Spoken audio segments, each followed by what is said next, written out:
My name's Nicki Glegg, and in 1984 I was 24 years old.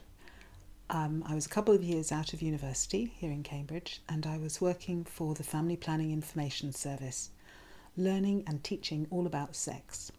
So I was already having a pretty good time. I had been very active in the Claimants Union movement and the National Unemployed Workers movement because I believed in a socialist utopia, and that was the reason I supported the miners. It was completely impossible to have those views and not support the miners. How could you possibly have done that? It was completely obvious. And it was something that we could do that would deal with Margaret Thatcher, who had come to power the year that my daughter was born, in 1978. And I just watched her destroy everything that I thought was important. It had just been awful, and suddenly we were in a fight against Margaret Thatcher, and it was fabulous. That must sound a bit trite, but I was awfully young at that point. Other people have told me about the things that I did then, and I don't remember any of that. I don't remember the meetings, I don't remember the hard work, I don't remember shaking buckets in the rain. I do remember shaking the odd bucket, but it wasn't awful or gruesome or hard work or anything. The things that I remember are incredibly personal to me because it was an amazingly important part of growing up, politically and socially and emotionally and, well, in every way, really. I remember going up to Blydydd on a regular basis with my partner. I had just learnt to drive, and I remember that my dad would never lend me the car to do anything. And I remember having to drive to Nottingham and being completely freaked out, but my partner, who didn't drive, was sitting in the front, and I'd drive this loaded car and we'd go and deliver it to the village, and he would sit and chat to everybody, and I'd sit there with my wide eyes and my dungarees looking very not like a woman. I remember somebody saying that to me once, "You don't really look like a woman," and yes, being quite surprised by that. And not really talking to people and not knowing what to say because their lives were so completely and profoundly different from mine. Because even though I lived in a council house, I lived in a 2-bedroom council house, there was only me and my daughter in it, and therefore it was huge and ample. And here were families with 5 or 6 or 7 people living in 2-bedroom council houses, and apparently enjoying each other's company and sitting in front of the television of an evening all together, enjoying each other's company. That was completely alien to me. Mostly, I remember the whole thing was really good fun. When it came to raising money, we did 3 things that I look back now and I think, why don't we do more stuff like that? One was a poetry reading in Pembroke College, very beautiful old college room, and we had the most fabulous group of Cambridge poets, facilitated by Richard Burns, who'd been chair of the Cambridge Poetry Society. It was incredible, and people came and paid money, and we read them poems and shook buckets at them, and we collected money for the miners. And on another occasion, we found out that Allen Ginsberg had come to England, and I didn't understand why everyone in the whole world wouldn't just rush to see Allen Ginsberg, who was one of my most favourite human beings on the planet, being a poet and a Buddhist and a Tai Chi practitioner. So we invited him up to Cambridge, and he agreed, and he came for no money and gave a fabulous performance in Keynes Hall. But I do remember running around looking for somewhere bigger and ending up with Keynes Hall because we suddenly thought loads of people are going to come, and loads of people didn't come. And it was a wonderful evening, and there was poetry and there was singing and there was a droning harmonium, and afterwards we went back to Richard's house, and I remember sitting there with Allen Ginsberg on one side and me in the middle, just dying of starstruckness. And on my left was my very pretty ex-boyfriend, really handsome guy called Andy Ross, who's also a musician. And Ginsberg spent the whole evening talking to Andy Ross across me, of course. But it didn't matter, because I was sitting there in between them, and it was just so exciting and so fab. And I remember getting very stoned with them both. Yeah, it was great. And we had an art exhibition. Of course, this is Cambridge. How we found the art, I don't really remember, but I do know that we had some very prestigious people give us sculpture and paintings. I still have a poster, "The gesture comes before the word," a beautiful poster. The gesture comes before the word. It's got a finger like that on it. And I paid £25 for it, which was a lot of money then. But some of these pictures went for hundreds and hundreds of pounds. I wish I had bought something there that I didn't, and it's one of those regrets. So we had the poetry reading, and we had Allen Ginsberg, and we had the art sale, and the art sale raised over £1,000. And looking back now, raising 200 quid or 300 quid doesn't seem very much, but I think then it was a small contribution. I think it helped a bit. Yeah. And I can remember the music. I remember being in Nottingham and in Blydydd, actually, and seeing bands like Steel Pulse and Billy Bragg, and there being loads of singing and lots of beer and lots of people, communal singing and dancing in halls and people having fun, and just thinking, my God, this is completely amazing. This is the first time I ever came across reggae. Absolutely wonderful.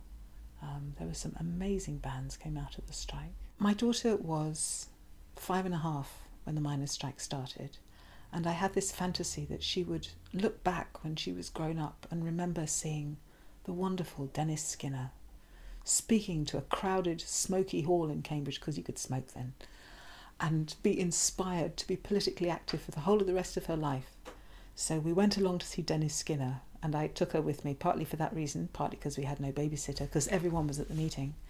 And she lay on my coat underneath the table selling revolutionary books, and she fell asleep, and she heard nothing, not a single word, and does not remember Dennis Skinner, and what's more, does not care, and is not particularly revolutionary, but she will not cross a picket line, of which I am deeply proud.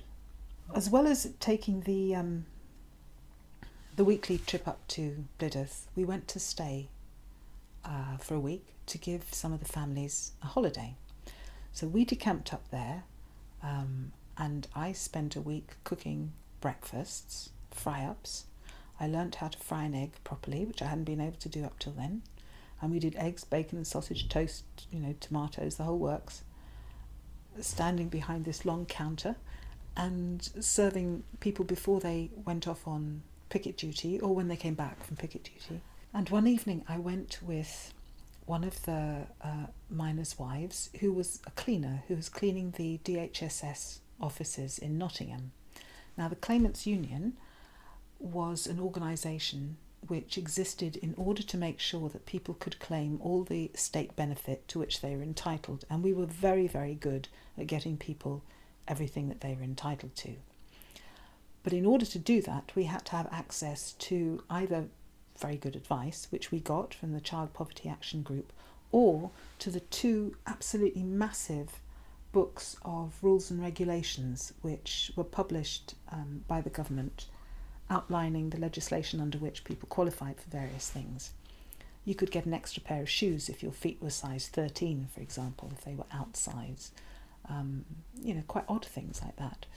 Anyway, we went to this DHSS office, and I was wandering around, astonished because I'd never seen anybody clean an office before, picking up handfuls of paper clips from different desks, because the Claimants Union had no money and paper clips mattered to us, and then seeing 2 of these enormous books. I can't remember now, I'm sure they weren't on a desk actually, I think they were on a pile that were being put out because they'd just been superseded by the latest edition. And I remember saying, "Can I have them?" And the woman saying to me, "But if you nick them, I'll get done." And I said, no, we need them for the Claimants Union, and explaining to her what we did, and her going, "Oh right, take them, she said, "just take them." And I came back with these 2 massive volumes, so excited, because they cost something like, you could buy them, but they cost something like 300 quid each. So that was very exciting. Bit of revolutionary liberation, redistribution of scarce resources. That's what that was. Mostly it was the difference in culture, actually, how different people were, and how the people in Blydydd in particular had such a really fine community, but that community was split. It wasn't everybody together. Families, different parts of families were on strike, and some people were going into work. And many, many years later, I worked with a police officer from the Midlands, and he told me that during the strike, he had been in Blydydd, and he'd been a young copper, and he'd been a police officer, and one of his family were striking, and one of other members of his family were not on strike, and it had been incredibly hard for him at that point. Not my first encounter with the police, but it was a very early encounter with the police, and I remember noticing the difference between the local police and the police who came in from outside, in particular the Metropolitan Police. I was on a woman's picket line and discussing with the police officer, discussing is a polite word, passing comment that I could call him a pig and nothing would happen, but if I called one of the working miners a scab, that would be a problem. And I remember calling him a pig and calling the working miner a scab and being arrested for that. Again, I was shitting myself, going, my God, my father's going to be really pissed off about this. And in fact, he wasn't pissed off at all. Not an eyelid was raised. The car was duly lent to me to drive up to Nottingham 2 or 3 months later for a court appearance. There were some other women and some other male miners there at the time, and we were all defended by Gareth Pearce, and I remember being mortified that she had had to spend 35 seconds of her time at all thinking about me being such an idiot as to have got nicked on a police line, when there were so many other people who actually were really, really in big trouble for the things that they had said and done on the picket lines. And I got fined 10 quid for breach of the peace, which is still on my record. While we were up there doing the work in the kitchen, families from Blydydd were down here in Cambridge on holiday. So before I went, I had cleaned my house from top to bottom. It was spotless. It was absolutely spotless, my house. And I went up to Blydydd and I stayed in the caravan in the back of Pauline Radford's garden, and that was fine. Had a wonderful time, completely stunned and amazed, came home, talked to the people who'd stayed in my house, and I remember them saying 2 things. I remember them saying, Nicki, it was so kind of you to lend us the house. We had such a wonderful time in Cambridge. People are lovely, great city, fabulous time, and we completely understand that you didn't have time to clean the house before you left. And I'm going, what? It was spotless, but not spotless in the way that other people clean their houses, apparently. And she said to me, do you know, and the jumble sales that you run, the way you lot raise money for us, it's incredible. And these jumble sales, she said, and I'm going, what jumble sales? We've had the odd jumble sale. And she said, and keeping all of that jumble that you've collected for us and the clothes you've collected for us, keeping it in your bedroom is amazing. And I'm going, shit, those are my clothes that you were talking about. I did not say that to her, but I remember being mortified about that as well.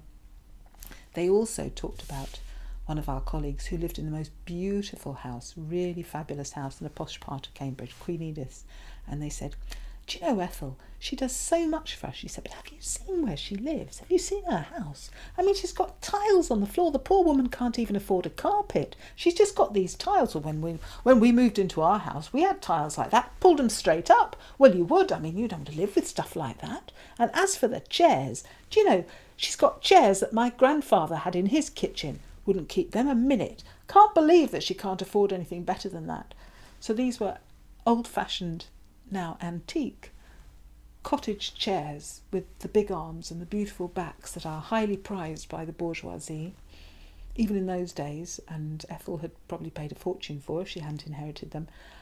And that illustrates the culture gap between us.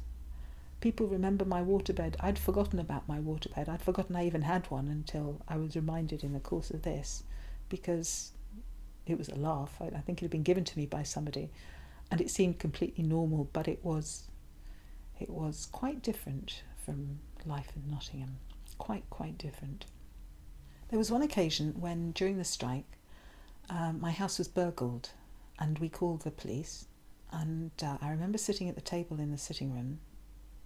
The table was here, I was on one side, my partner was on the other, and the police officer was opposite us facing the wall, and on the wall was a notice board, and I put on the notice board pictures and postcards, you know, the normal sort of stuff.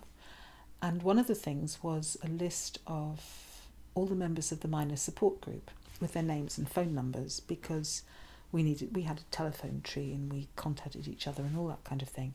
And I remember the copper sitting there, not in any way interested in the burglary, taking down absolutely no details about what had happened to us and what we'd lost, but he wrote down every single name and every single telephone number of the miners' support group, really excited. Guess what I've got? Guess what I've got, boss? Yeah, that was a shock. That was a surprise. That was unusual. At the end of the strike, we were taken down a coal mine, and I was so excited. It was just, the whole thing about pits and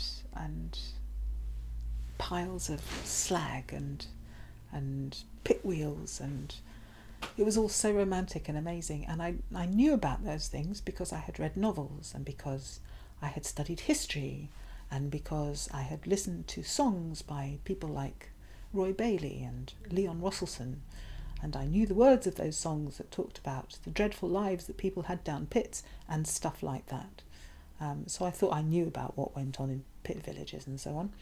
Anyway, we get to Blyth, we go down the pit, and I'm crawling along on the floor with a hard hat on my head, on my hands and knees. I could not, and on a tunnel that was this big. I'm this big and the tunnel was that wide. And I'm on my hands and knees, and I couldn't lift my head up like that. It was that the roof was here, and you couldn't do that. And I remember thinking, this is absolutely astonishing. I cannot believe I have spent a year of my life and all this time and effort struggling so that people can have a job in this absolutely disgusting and diabolical conditions. How can this possibly be? And when we came out, there was a group of us. I can't remember exactly how many, but I remember how filthy I looked, and I was. We had overalls on. And I can remember how spotlessly clean one of my colleagues was. And his name was Rick, and looking at Rick Leggett and going, blimey, you are the cleanest person I have ever seen come out of a coal mine. I was absolutely astonished. But yeah, we'd spent a year so that people could carry on doing work like that. Absolutely astonishing. I had known nothing. I had no idea about anything when I started, and not much more when I finished. But it changed my life completely and utterly. It changed my life because I met people I would never have known or had not shared my life with up to that point. I understood that there were people who thought wearing dungarees was weird and peculiar, and that all the stuff that mattered to me, like being called Ms. and not getting married as a political decision, given that marriage is a form of institutionalised slavery, was not a view that was shared by everybody on the planet, because they thought being a single parent was kind of very unfortunate, whereas I thought it was a political choice. I learnt about community, because although I thought I was living in a community here in Cambridge of like-minded people doing the same sorts of things, it wasn't the same as being brought up by people in a street where everyone knew each other and where everybody looked out for each other. It astonished me that families went out and on a Saturday night and enjoyed each other's company, drank together. It really didn't occur to me to go out with my parents, and to see 2 or 3 generations together in the miners' welfare having a good time was quite astonishing, actually. Yeah. I discovered after the strike how supportive my father had been of the strike financially, as well as helping us out with the car and the petrol and stuff. And I'd had no idea about that. He never spoke of it to me, I never spoke of it to him, but that year in some way changed our relationship. There was a mutual respect that resulted from that, which hadn't been there beforehand. I learnt about the police. I got myself a criminal record. I had a really good time with my partner and with lots of other people. I got to see Allen Ginsberg and Dennis Skinner. Yeah, it was absolutely astonishing. Absolutely astonishing. And we didn't win. And Margaret Thatcher destroyed everything that really mattered to me about living in this country. Volunteering, having a sense of community, people helping each other out, people being part of something bigger than themselves and not just being solely individualistic. Yeah, and we lost, and it was absolutely frightful. Absolutely awful. One of the other interviewees has mentioned not being in touch with any of the people in Blyth or in Reneth or in any of the other places we supported since then. And that's true. I occasionally think about them and wonder what's happened. But part of me knows that Blyth fell apart after that. The pit closed. And all of the things that were important disappeared. And I would like to know how the strike affected the education of the children, and I would like to know how people grew up, and I would like to know about their health, but I really don't want to know as well how everything fell apart, actually. The things I remember are things that happened to me, and sadly I don't remember huge personal relationships with the people we worked with, and I can't imagine that they do either. And although I'd love to know, it would be a bit like looking through a window into somebody else's life.